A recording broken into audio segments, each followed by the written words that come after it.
اعوذ باللہ من الشیطان اللعین الرجیم بسم اللہ الرحمن الرحیم الحمد للہ رب العالمین الصلاة والسلام علی اشرف الانبیاء والمرسلین وعلی آلہ الطیبین الطاہرین المعصومین الذین اذہب اللہ عنہم الرجس وطہرہم تطہیرا اما بعد انا للہ وانا الیہ راجعون۔ عزیزان محترم، آپ تمام سننے والوں نے اب تک آیت اللہ سید عبداللہ فاطمی کے انتقال کی خبر سن لی ہوگی۔ نہایت ہی افسوسناک خبر ہے ہم لوگوں کے لیے کہ ایک عظیم الشان عارف اب ہمارے درمیان نہیں رہے۔ ان کے انتقال کی مناسبت سے میں ان کے مختصر حالات زندگی آپ کی خدمت میں بیان کر دینا مناسب سمجھتا ہوں، تاکہ وہ افراد جو آیت اللہ عبداللہ فاطمیہ کو نہیں جانتے وہ انہیں پہچان لیں، اور انہیں پہچاننے کے بعد اگر ان کی زندگی میں انہوں نے ان کے درسوں سے اور ان کے آثار علمی سے استفادہ نہیں کیا تو اب ان کے حالات زندگی کو جاننے کے بعد وہ کوشش کریں کہ ان کے آثار سے استفادہ کریں۔ مرحوم آیت اللہ سید عبداللہ فاطمیہ ایران کے صوبہ آذربائیجان میں ان کی ولادت ہوئی۔ یعنی یوں تو ہمیں معلوم ہے کہ آذربائیجان خود ایک ملک ہے، لیکن آپ کی معلومات کے لیے میں اس بات کو بیان کرتا چلوں کہ ایران کے دو صوبوں کا نام آذربائیجان ہے، مشرقی آذربائیجان اور مغربی آذربائیجان۔ مشرقی آذربائیجان کا مرکزی شہر، مین شہر یا دارالخلافہ اگر آپ کہیں تو اس کا نام ہے تبریز۔ آیت اللہ فاطمیہ کی ولادت تبریز میں ہوتی ہے، اور 1946 میں ان کی اس صوبے کے مرکز تبریز میں، آذربائیجان شرقی جسے کہتے ہیں فارسی میں، اور ہماری زبان میں مشرقی آذربائیجان، یہ ایران کا صوبہ ہے، اور اس کے دارالخلافہ تبریز میں آیت اللہ فاطمیہ کی ولادت ایک دینی اور مذہبی گھرانے میں ہوتی ہے۔ آیت اللہ فاطمیہ کے والد خود ایک مجتہد تھے، آیت اللہ تھے، اور آپ کا نام میر اسماعیل بھی ذکر کیا گیا ہے، لیکن آیت اللہ سید اسماعیل آپ کا اسم گرامی ہے۔ ایک نامور شخصیت تھے، اپنے علاقے کی عارف شخصیت تھے، لہٰذا انہوں نے اپنے اس فرزند یعنی عبداللہ فاطمیہ کی ولادت کے مراحل میں اور ولادت کے بعد تعلیم و تربیت کے مراحل میں خود بنفس نفیس اپنے بچے کی تربیت کا آغاز کیا۔ لہٰذا آیت اللہ عبداللہ فاطمیہ کے حالات زندگی میں یہ بات ملتی ہے کہ انہوں نے ابتدائی تعلیم اپنے والد بزرگوار کی خدمت میں حاصل کی، اور پھر والد بزرگوار کی تعلیم و تربیت کے ساتھ آیت اللہ فاطمیہ کو یہ اعزاز حاصل ہے کہ آپ نے اپنی زندگی میں جن گراں قدر اور نامور اساتید سے استفادہ کیا ہے ان میں اکثریت ایسے افراد کی ہے جو مرحوم سید علی آغا قاضی طباطبائی رحمۃ اللہ علیہ کے شاگرد تھے یا ان کے شاگردوں کے شاگرد تھے۔ لہٰذا یہ ایک بہت بڑا اعزاز سید فاطمیہ کو حاصل تھا کہ آغا سید علی قاضی طباطبائی کے وہ ایک واسطے سے شاگرد تھے، اور خود جن اساتید کا انہوں نے انتخاب کیا وہ کوئی معمولی اساتید نہیں تھے، نہایت ہی گراں قدر اور نامور شخصیات سے انہوں نے استفادہ کیا۔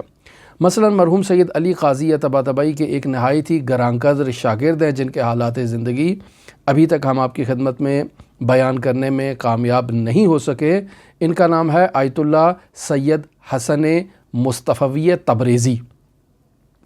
آیت اللہ عبداللہ فاطمیہ نے آغا مصطفوی سے 30 سال باقاعدہ ظاہری اور باطنی علوم کو سیکھا، اور پھر اس تعلیم و تربیت کے ساتھ جو انہوں نے اپنے والد بزرگوار سے حاصل کی، اور والد کی تعلیم و تربیت کے بلا فاصلہ وہ آغا مصطفی کی تربیت میں آئے اور ان سے ظاہری اور باطنی علوم سیکھتے رہے اور ساتھ ساتھ دینی تعلیم حوزہ علمیہ کی بھی انہوں نے حاصل کی۔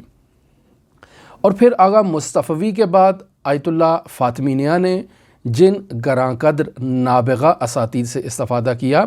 اگر آپ ان اساتید کی فہرست دیکھ لیں تو آپ متوجہ ہو جائیں گے کہ مفسر قرآن علامہ سید محمد حسین طباطبائی، ان سے آغا فاطمیہ نے آغا مصطفی کے بعد استفادہ کیا۔ اب آپ دیکھیں کہ آغا خود حسن مصطفی مرحوم علی قاضی طباطبائی کے گراں قدر شاگردوں کی فہرست میں شامل ہیں۔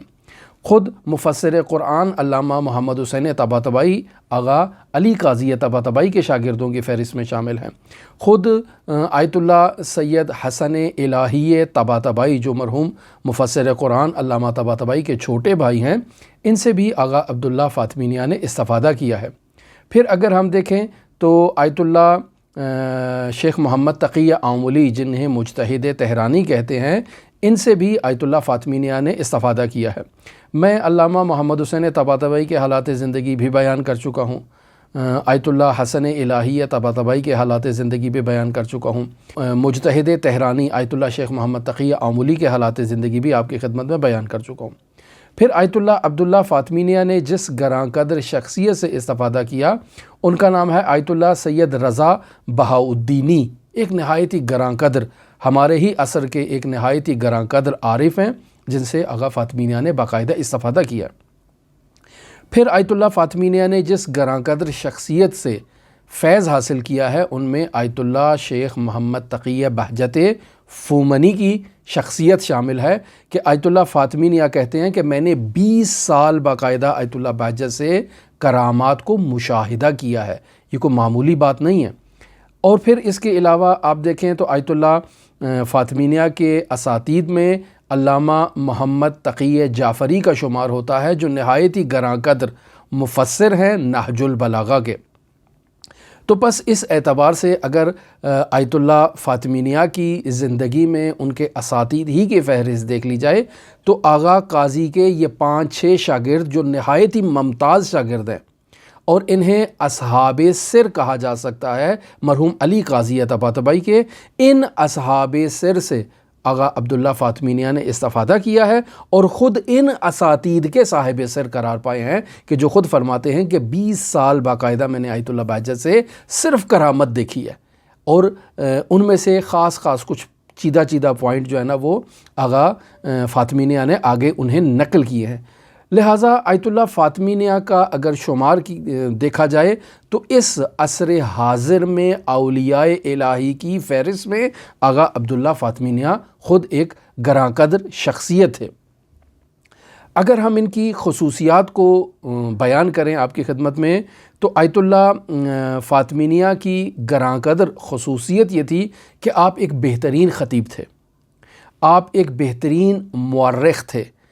بہترین کتاب شناس تھے، تمام اخلاقی اور عرفانی کتابوں کی بہترین آپ کو دسترسی ان کی حاصل تھی، علم رجال، علم عرفان، تاریخ، یہ سب آپ کو ان میں مہارت حاصل تھی۔ لہٰذا آپ نے اپنی تمام زندگی، جو ان کی ممتاز خصوصیت تھی وہ یہ تھی کہ انہوں نے تمام زندگی منبر پر گزاری ہے، گویا کہ یعنی تمام زندگی آپ نے مختلف ٹی وی چینلز پر جو ہے وہ درس دیے ہیں اور مختلف مساجد میں، مختلف امام بارگاہوں میں جو ہے وہ تقاریر کی ہیں، اور آپ کی تقاریر نہایت ہی علمی تقاریر ہوتی تھیں۔ حوزہ علمیہ میں آپ جب بھی خطابت کیا کرتے تھے تو نہایت ہی گراں قدر نکات بیان کرتے تھے، اور سننے والے کون ہوتے تھے؟ مراجع تقلید باقاعدہ سماعت کیا کرتے تھے۔ لہٰذا نہایت ہی گراں قدر شخصیت اور حوزہ علمیہ میں معلم اخلاق کے عنوان سے آیت اللہ عبداللہ فاطمیہ شہرت رکھتے تھے اپنی۔ حضرات اہل بیت علیہم الصلاۃ والسلام سے ایک خاص قسم کی عقیدت آغا فاطمیہ کو حاصل تھی، جو ان کے بیانات میں جھلکتی ہے۔ اگر آپ ان کی تقاریر کو سماعت کریں تو نہایت عقیدت مند تھے حضرات اہل بیت علیہم الصلاۃ والسلام کے۔ آیت اللہ فاطمیہ کی ایک اور خصوصیت یہ تھی کہ جب بھی وہ منبر پر جاتے تھے تو اپنی تقاریر میں زندہ شخصیات کے حالات اور واقعات کو بیان کرتے تھے، یعنی وہ عرفاء اور وہ شخصیات جو موجود تھیں ان کے زمانے میں اور انہوں نے ان سے کرامات دیکھی تھیں، وہ ان کی علمی شخصیت، ان کی جو روحانی شخصیت ہے اس کا تعارف کروایا کرتے تھے ممبر پر۔ اور اگر کسی کی کرامت بیان کرنے کی اجازت ہو تو آیت اللہ فاطمیہ اسے بھی بیان کیا کرتے تھے۔ مثلا آیت اللہ شیخ محمد تقی بہجت فومنی سے بہت حکایات آیت اللہ فاطمیہ نے اپنے ممبر پر اور تقاریر میں بیان کی ہیں۔ آیت اللہ بہاؤالدینی کا تعارف جو ہے وہ ممبر پر آغا فاطمیہ نے کروایا ہے، وگرنہ لوگ ان شخصیات کو نہیں پہچانتے تھے۔ یہ شخصیات نہایت ہی قطوم اور نہایت ہی مخفی ہوا کرتی تھی۔ خود آغا فاطمیہ نہایت ہی قطوم شخصیت کے مالک تھے، یعنی اپنے جو باطنی حالات ہیں اس سے کسی کو باخبر نہیں ہونے دیتے تھے۔ آیت اللہ فاطمیہ کے اگر اخلاقی دستورات کو دیکھا جائے تو دو چیزوں کو نہایت اہمیت دیتے تھے۔ کسی کو یعنی حق الناس، اس پہ بہت آیت اللہ فاطمیہ کی تاکید تھی، اور وہ اپنے شاگردوں کو حق الناس کی نہایت ہی ترغیب دلایا کرتے تھے کہ اس کا خیال رکھا جائے، کسی کا حق پامال نہ ہو، کسی کا حق ضائع نہیں ہونا چاہیے۔ اگر انسان کسی کا حق پامال کر دے، کسی کے حق کو ضائع کر دے، تو یہ انسان مقامات عالیہ تک نہیں پہنچ سکتا اور مدارج عالیہ طے نہیں کر سکتا۔ اور پھر بیت المال کے استفادے میں آیت اللہ فاطمیہ کو ایک خاص جو ہے وہ مقام حاصل تھا کہ وہ اس میں احتیاط برتا کرتے تھے کہ بیت المال کو استعمال نہ کیا جائے۔ آیت اللہ فاطمی نے اس قدر تقاریر کی ہیں کہ ان کی تقاریر مختلف کتابوں کی صورت میں پبلش ہو چکی ہیں، اور ان کی تقاریر حتیٰ کہ انٹرنیٹ پر بھی اویلیبل ہیں۔ اگر وہ افراد جو فارسی زبان کو اچھی طرح سے جانتے ہیں وہ ان کی تقاریر کو آسانی سے یوٹیوب پر یا دوسرے چینلز پر وہاں مشاہدہ کر سکتے ہیں، اور سلسلہ وار دروس ہیں نہج البلاغہ کے، صحیفہ سجادیہ کے اور اس قسم کے دروس۔ آیت اللہ فاطمی کو یہ اعزاز حاصل تھا کہ آپ بہترین مہارت رکھتے تھے صحیفہ سجادیہ میں اور نہج البلاغہ کی تفسیر میں۔ آج ہی کے دن آیت اللہ فاطمیہ کا 16 مئی 2022 کو 76 ایئر یعنی 76 سال کی عمر میں آپ کا انتقال ہو جاتا ہے، اور آپ کو جو بیماری تھی وہ کینسر تھی، اور آپ کی کیمیوتھراپی چل رہی تھی، لیکن آپ کافی عرصہ بیمار رہے اور پھر آپ کا یہ انتقال ہو گیا۔ آیت اللہ فاطمیہ کی اگر کرامات کو دیکھیں تو خود ان کی زندگی میں جتنی بھی کرامات ہوں وہ مخفی ہیں، یا اگر کسی خاص فرد کے پاس ہے تو اس نے آگے اس کو نقل نہیں کی ہیں، چونکہ خود آیت اللہ فاطمیہ اس بات کی طرف اشارہ کرتے تھے کہ کرامات دو طرح کی ہیں۔ ایک کرامات عامہ ہیں جس کا لوگوں کو علم ہو جاتا ہے، اور ایک وہ کرامات ہیں جو کرامات خاصہ کہلاتی ہیں جس کا کسی کو علم نہیں ہوتا ہے، یہ مخفی ہوتی ہیں، اور وہی شخص انہیں جانتا ہے جو صاحب کرامت ہوتا ہے۔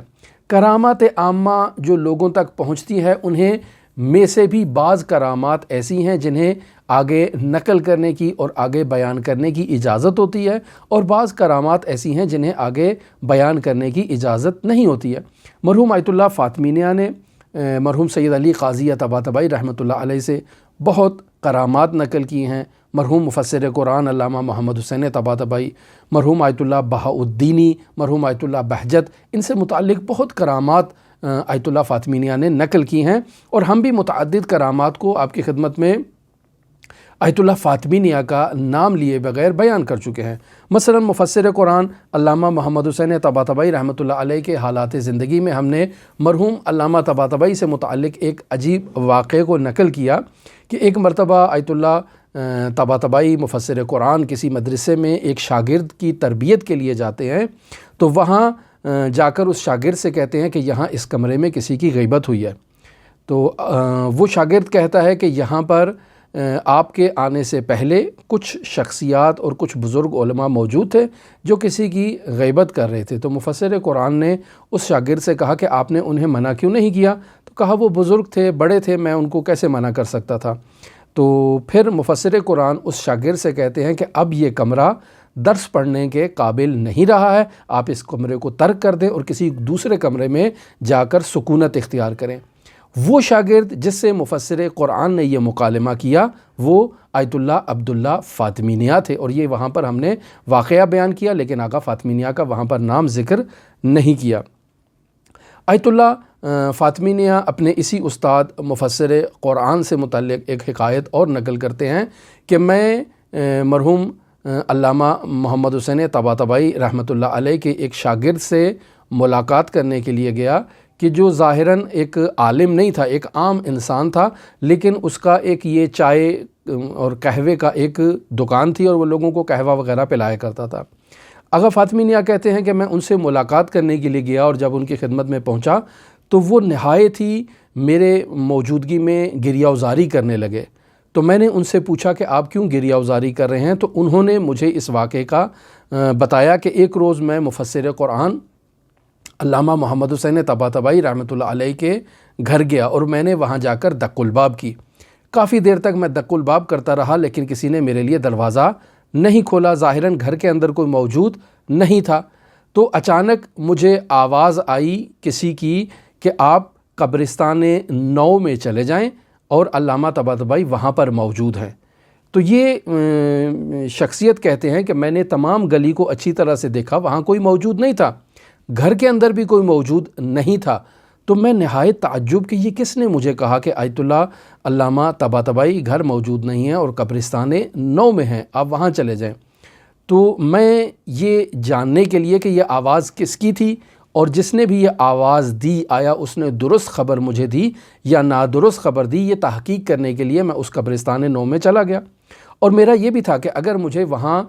مفسر قرآن نظر آئیں تو میں ان سے سوال کروں کہ یہ شخصیت کون تھی اور کس کی آواز تھی۔ لہٰذا وہ شاگرد وہاں تیزی سے قبرستان 9 میں آتا ہے تو دیکھتا ہے کہ مفسر قرآن وہاں قبروں کے درمیان موجود ہیں اور دعائیں پڑھ رہے ہیں۔ تو یہ تعجب کے ساتھ مفسر قرآن کے سامنے جاتا ہے اور ان سے پوچھنا چاہتا ہے کہ وہ آواز کس کی تھی۔ تو مفسر قرآن کہتے ہیں کہ ایسی آوازیں تو بہت زیادہ ہیں لیکن ان کو سننے والا کوئی نہیں ہے، یعنی آواز تھی لیکن کس کی آواز تھی یہ مفسر قرآن نے بیان نہیں کیا، لیکن اس چیز کی طرف اشارہ کیا کہ ہمارے اطراف میں ایسی بہت ساری آوازیں موجود ہیں کہ جن کو سننے والے ہمارے پاس کان موجود نہیں ہیں، اہل باطن ہونا ضروری ہے۔ مرحوم آیت اللہ بہجت سے متعلق بھی آیت اللہ فاطمی نیا نے ایک واقعے کو نقل کیا ایک نجفی عالم دین سے۔ فرماتے ہیں کہ میں بیروت میں تھا اور بیروت میں جو ہے وہ ایک نجفی عالم دین نے ہمیں دعوت دی کہ آپ ہمارے گھر آئیں اور 3 دن مسلسل آپ نے ہماری دعوت پر آنا ہے۔ جب میں ان کی دعوت پر گیا تو انہوں نے مجھے کہا کہ میں نجف اشرف میں آیت اللہ شیخ محمد تقی بہجت فومنی کا یعنی ان کے کمرے کے ساتھ میرا کمرہ تھا اور میں ان کا ہمسایہ تھا اور میں آیت اللہ بہجت کو قریب سے جانتا ہوں، یعنی ہم مدرسے میں جب بھی کھانا وغیرہ تیار کیا کرتے تھے تو کبھی وہ میرے پاس آ جاتے تھے یا کبھی میں ان کے پاس چلا جاتا تھا۔ یہ نقل کرتے ہیں کہ آیت اللہ بہجت 16 سال کی عمر میں صاحب کرامت تھے اور پھر یہی نجفی عالم دین اور لبنانی عالم دین نقل کرتے ہیں کہ آیت اللہ بہجت اس 16 سال کی عمر میں جو صاحب کرامت تھے اس کی ایک خاص وجہ تھی اور وہ وجہ یہ تھی کہ انہوں نے اپنی زندگی میں مستحبات کو ترک کر دیا تھا۔ کیسے ترک کر دیا تھا؟ فرماتے ہیں کہ آیت اللہ بہجت کو ان کے والد بزرگوار نے یہ دستور دیا تھا کہ میں ہرگز راضی نہیں ہوں کہ آپ کوئی مستحب عمل انجام دیں، لہٰذا آیت اللہ بہجت والد کی اطاعت میں تمام مستحبات کو ترک کیا کرتے تھے۔ اور یہاں تک بھی نقل ہے کہ آیت اللہ بہجت نے اپنے والد کے کہنے پر مرحوم علی قاضی طباطبائی رحمۃ اللہ علیہ کے درس کو بھی ترک کیا تھا اور ان کو چھوڑ دیا تھا، اور وہ واقعہ بھی میں وہاں مرحوم قاضی طباطبائی کے حالات زندگی میں نقل کر چکا ہوں۔ اور ایک خوف تھا آیت اللہ بہجت کے والد بزرگوار کو کہ یہ ایک ایسی سٹیج ہوتی ہے انسان کی زندگی میں کہ اگر اسے درست رہنما مربی نہ ملے تو انسان نادرست قسم کے وظائف پر عمل کرتا ہے، نادرست طریقے سے اعمال کو انجام دیتا ہے، جس سے اس کے راہبدر ہونے کا بہت زیادہ چانس اور بہت زیادہ امکانات ہوتے ہیں۔ لہٰذا والد بزرگوار نے انہیں منع کر دیا تھا مستحبات پر عمل کرنے سے، اور علی قاضی طباطبائی جن کی شہرت اس زمانے میں کوئی مثبت شہرت نہیں ہوا کرتی تھی، لہٰذا ان کی خدمت میں جانے سے بھی منع کیا تھا۔ میں یہ واقعہ وہاں نقل کر چکا ہوں تفصیل سے کہ مرجع تقلید نے انہیں یہی کہا تھا کہ آپ والد بزرگوار کی بات پر عمل کریں۔ تو والد کی اطاعت پر عمل کرتے ہوئے انہوں نے مستحبات کو ترک کیا، اور یہ بات آپ جان لیں کہ اگر والد آپ کا راضی نہیں ہے کہ آپ کوئی مستحب کام کریں تو وہ مستحب عمل انجام دینا بھی آپ کے لیے روا نہیں ہے، درست نہیں ہے، بلکہ معصیت آپ کے لیے شمار ہوگا۔ لہٰذا آیت اللہ بہجت ان مستحبات کو ترک کیا کرتے تھے اور صرف واجب نمازوں میں بھی صرف واجبات پر اکتفا کیا کرتے تھے اور مستحبات کو وہاں سے بھی ترک کرتے تھے۔ یہ وہ بیروتی نجفی عالم دین آیت اللہ فاطمیہ کو بیان کرتا ہے، اور آغا فاطمیہ اس بات کو اپنے منبر پر نقل کرتے ہیں اور فرماتے ہیں 20 سال میں نے آیت اللہ بہجت سے کرامات دیکھی ہیں اور انہیں بیان کرنے کی مجھے اجازت نہیں ہے۔ حتیٰ ایک دفعہ نقل کرتے ہیں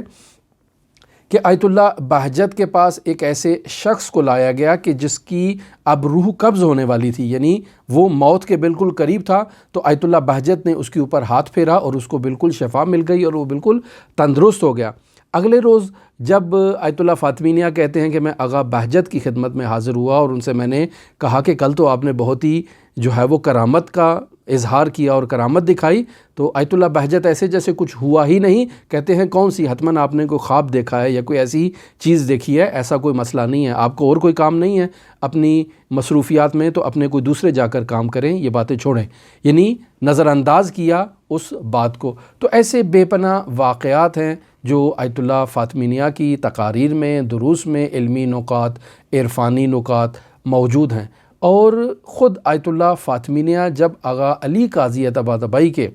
اصحاب سر شاگردوں کے صاحب سر ہیں، تو یقینی بات ہے ان کے سینے میں بہت سے ایسے اسرار ہیں جو وہیں پر ہی دفن ہو چکے ہیں، لیکن آیت اللہ فاطمی کے آثار جو تقاریر کی صورت میں ہیں یا ان کتابوں کی صورت میں ہیں جو تقاریر سے تدوین کی گئی ہیں، وہ ہمارے درمیان موجود ہیں۔ اگر کوئی ان سے استفادہ کرے تو وہ یقیناً ان آثار سے بہترین استفادہ کر سکتا ہے۔ ہماری دعا ہے کہ